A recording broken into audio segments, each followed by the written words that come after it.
आप में से बहुत सारे लोग इस समय बेकार जिनकी तैयारी चल रही है, क्योंकि जेई की तैयारी शुरू ऐसे ही होती है, बहुत ही ज्यादा हर्डल्स के साथ शुरू होती है। ठीक है, स्टार्टिंग में हमें 10th से हम आए होते हैं, नया नया जोश होता है, हमें लगता है अरे हमने तो दुनिया को जीत लिया है, 10th की तो हम फोड़ चुके हैं, तो अब 11th भी उसी हिसाब से कर लेंगे, आईआईटी भी निकाल लेंगे, बहुत आराम से कर लेंगे, जैसे 10th चली वैसे 11th चल जाएगी। ऐसा नहीं होता है। उसके दो तीन कारण होते हैं।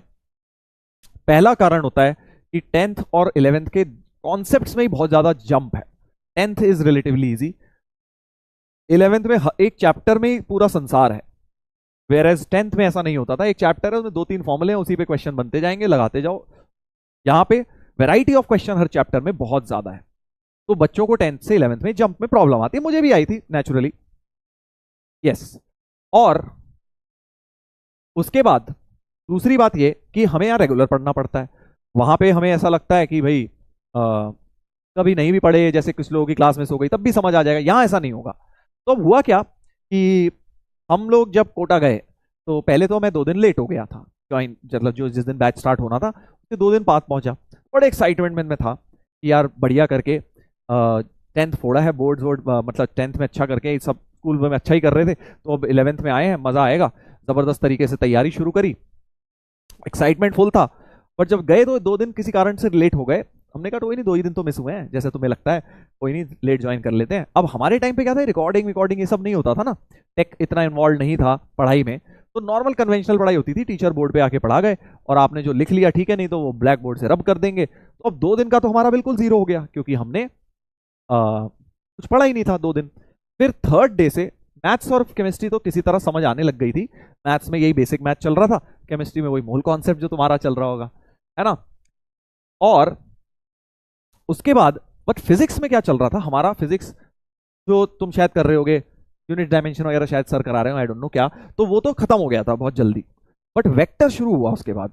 ओ भाई साहब, अब वेक्टर में हमें कुछ समझ नहीं आ रहा यार, पहली क्लास करी या सब ऊपर से निकल जा रहा है यार, ये क्या हो रहा है, 2i कैप 3j कैप, अजीब सी टर्म बन जा, √2² + 3² इसका मैग्नीट्यूड, मतलब वेक्टर आगे पढ़ोगे तो समझ जाओगे। तो हमें कुछ समझ नहीं आया, कुल मिला के वेक्टर में कुछ भी समझ नहीं आ रहा, 2-3 दिन निकल गए। ठीक है, अब क्या करा हमने, पहले तो ये लग रहा था यार टीचर ही बेकार है, कहाँ इसको पढ़ाना ही नहीं आता।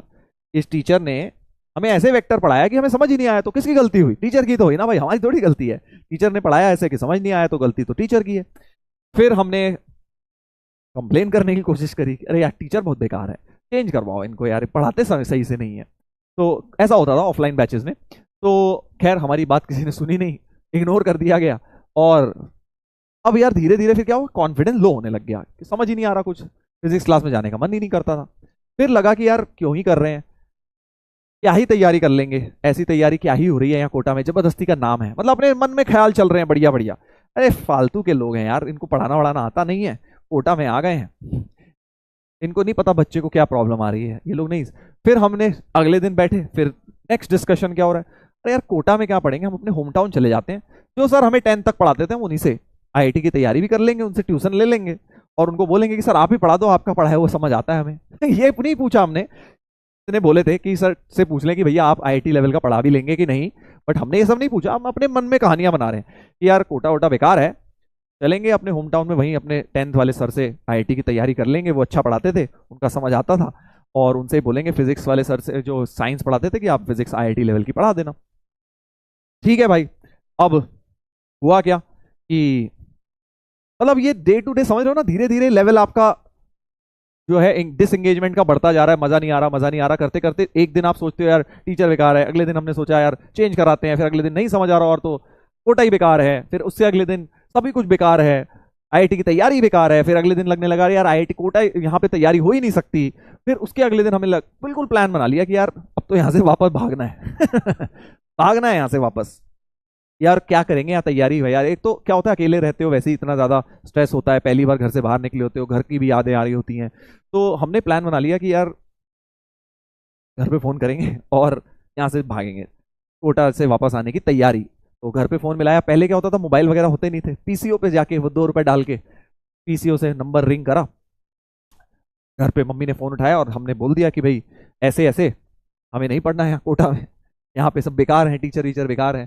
तो थोड़ा सा मतलब ड्रामे वाले आंसू आंसू भी निकाल दिए ताकि घर वालों को थोड़ा सीरियस लगे मामला, वरना घर वाले क्या करते हैं, फोन रख दे, फालतू की बातें मत कर, पढ़ाई में दिमाग लगाओ। तो रोना धोना प्रॉपर और सारा कुछ तामझाम के साथ फोन लगाया गया घर पे। और उसके बाद मम्मी टेंशन में आ गई, भाई रोते रोते अगर बच्चा कोई फोन करेगा, मम्मी इंडिया में कैसी होती है ना, थोड़ा सा इमोशनल हो जाती हैं।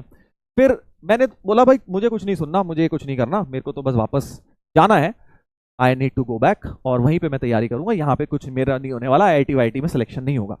ठीक है, तो मम्मी ने बोला ठीक है चलो कल फिर भैया आएंगे आपके, वो आप उनके साथ चले जाना वापस, ट्रेन की टिकट करा के वापस आ जाना अपना। बस हम बड़े खुश, हमने कहा यार ये तो बड़े आसानी से हो गया, रात में बैठ के सामान वामान पैक कर रहे हैं, मैं और मेरे दोस्त थे, 2 लोग थे हम लोग, बड़े खुश हो रहे हैं यार, चलो अब तो लास्ट दिन है कोटा में, आहा वापस जाएंगे, बड़ा मजा आएगा, वहीं जाके अपनी तैयारी करेंगे। और सूटकेस पैक करके बिल्कुल रेडी बैठे हुए हैं।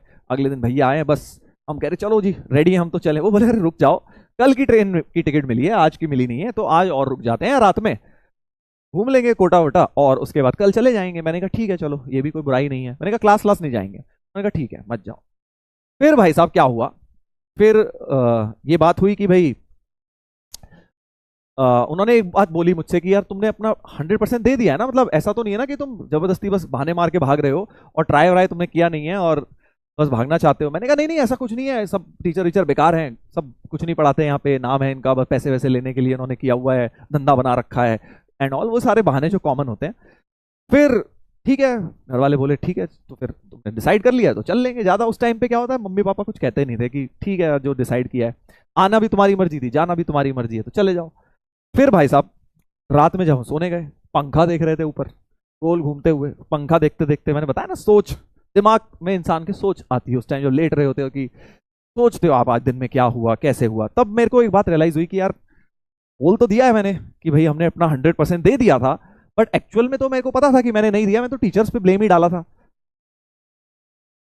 टीचर्स को बस बोला था यार ये गधे हैं, इनको पढ़ाना नहीं आता, फिजिक्स समझ नहीं आ रही, तो it was not my problem, it was teachers problem, मैंने तो यही किया था ना। तो फिर मैंने ये सोचा कि यार बात तो सही है, अगर ऐसा तो नहीं लगेगा मुझे 10 साल बाद कि मैं रिग्रेट करूं कि यार मैं करने आया था IIT और मैंने 2-4 दिन में ही हार मान के भाग गया। और इंटरनली तो आपको पता होता है ना कि आपका रीजन क्या है भागने का, आपको जेन्युइनली आपने ट्राई किया या नहीं किया। तो मुझे समझ आ गया था ट्राई नहीं किया, तो मैंने सोचा यार एक काम करता हूँ, 1 महीने का टाइम लेता हूँ।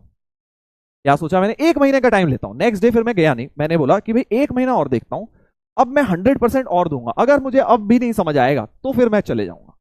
घर वाले बोले ठीक है भाई कोई बुराई नहीं है, ऐसा करके देख लो। चले गए वापस अकेले।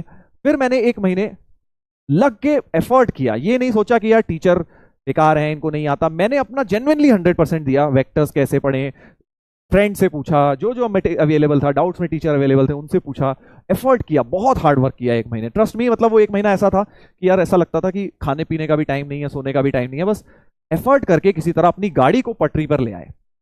और फिर उसके 1 महीने बाद जो मजा आने लग गया, उसके बाद तो मतलब रियली जो IIT की जर्नी है इसको एंजॉय करने लगा मैं, इस तैयारी को। आई यूज टू लुक फॉरवर्ड कि यार अब ये सब्जेक्ट हो गया, अब इसके अंदर मैं क्वेश्चंस करूंगा जाके, और इसके बाद जाके दोबारा से, मतलब लुक फॉरवर्ड करते हो ना यार, आज सर ने कराया, अब मैं इसके ऊपर DPP करूं या इस पे क्वेश्चंस करूं, रिवाइज करूं, तो वो प्रोसेस मुझे मजा आने लग गया। और फिर आई नेवर लुक्ड बैक, फिर तो मजा आता गया और तैयारी करते गए। मतलब द थिंग इज कि इस स्टोरी से मैं आपको 2 बातें बताना चाहता हूं कि पहली चीज तो ये कि अपने को कभी भी ऐसी कोई चीज नहीं करनी जिसमें हम बाद में रिग्रेट करें, 10 साल बाद, 5 साल बाद आप सोचें। अभी तो स्टार्टिंग सबको टफ लगती है, बट अगर आपने अपना जेन्युइनली 100% नहीं दिया है, उससे पहले मत गिव अप करना, उससे पहले ये मत सोचना कि यार मैं इसके लिए नहीं बनाऊं। आप अपना 100% तो दो 1 महीने। इसीलिए मैंने तुम्हें, याद होगा लास्ट वीक एक बात बोली थी कि भाई कुछ मत सोचो, 1 महीने तक बस एफर्ट करो, उसके बाद सोचना कि तुम अच्छे रहे, डिफिकल्ट लग रहा है, इजी लग रहा है, क्या लग रहा है क्या नहीं लग रहा। 1 महीने तक तुम्हें कुछ नहीं सोचना, सिर्फ एफर्ट करना है। ट्रस्ट मी, अगर 1 महीने एफर्ट कर लिया तो तुम 11th की तुम्हारी पटरी पे गाड़ी आ जाएगी और फिर तुम you will never look back. और दूसरा पॉइंट ये कि जब आप उस जर्नी को एंजॉय करने लगते हैं ना, तो सिलेक्शन एक बाय प्रोडक्ट बन जाता है, जैसे कि मेरे साथ भी हुआ। ठीक है, यस। अब इस पूरी स्टोरी में जो मेरे फ्रेंड था, वो भाई उसका क्या हुआ 2 लोग थे ना, 2 लोग थे। हाँ, तो मैंने तो ये डिसाइड किया रात में पंखा देखते हुए कि यार 1 महीना और लिया जाए, बट फ्रेंड जो है वो तो रेडी था भाई, उसके भी पापा आए थे लेने मेरे। तो नेक्स्ट डे जब सुबह उठे थे तो भाई मैंने तो धोखा दे दिया, है ना। मैंने उसको बोला यार मैं 1 महीना और ट्राई करना चाहता हूँ। वो बोला अरे यार तो दोनों वापस साथ में जा रहे थे। तो मैंने कहा नहीं यार, मैं 1 महीना और ट्राई करूंगा। फिर वो चले गया, मैं रुक गया। और समझ रहे हो ना? हाँ। तो फ्रेंड बेचारा बोला भाई धोखेबाज इंसान। एनीवेज, तो वो चले गया वापस और मैं वहीं पर रुक गया। अब तुम सोचोगे सर आपने धोखा दे दिया, दोस्त को धोखा दे दिया।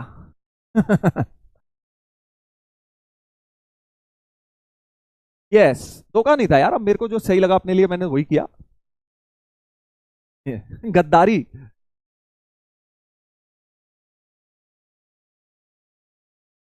हाँ, गद्दारी कर दी सर। नहीं नहीं, गद्दारी नहीं करी। यस। चलिए, तो इस स्टोरी से आई होप आप लोग भी, जो लोग भी इस बी पार्ट में या सी पार्ट में है, वो इससे कुछ मोटिवेशन ले पाए और अपना जेन्युइनली यार बेस्ट देके देखो ना एक बार, rather देन ब्लेमिंग अदर्स। क्योंकि आप ट्रस्ट मी, जिस किसी को भी ब्लेम कर लो ना, उससे अल्टीमेटली किसी का बुरा नहीं होगा, लॉन्ग टर्म में आपको ही उसका नुकसान होना है। जब तक आप अपना बेस्ट नहीं दे रहे। हाँ, बेस्ट दे दिया, उसके बाद भी लग रहा है नहीं यार this is not meant for me, मेरे को नहीं हो पा रहा है, जेन्युइनली नहीं हो पा रहा है, 1 महीना 1.5 महीना देने के बाद भी, तब गिव अप करना ना। पहले से क्यों गिव अप कर रहे हो? एटलीस्ट तुम 10 साल बाद रिग्रेट तो नहीं करोगे कि यार काश उस समय अपना बेस्ट दे लिया होता तो शायद आज मैं कुछ और कर रहा होता। राइट? अपॉर्चुनिटी मिली है तो बेस्ट दीजिए और उसके बाद ही कोई भी डिसीजन लीजिए।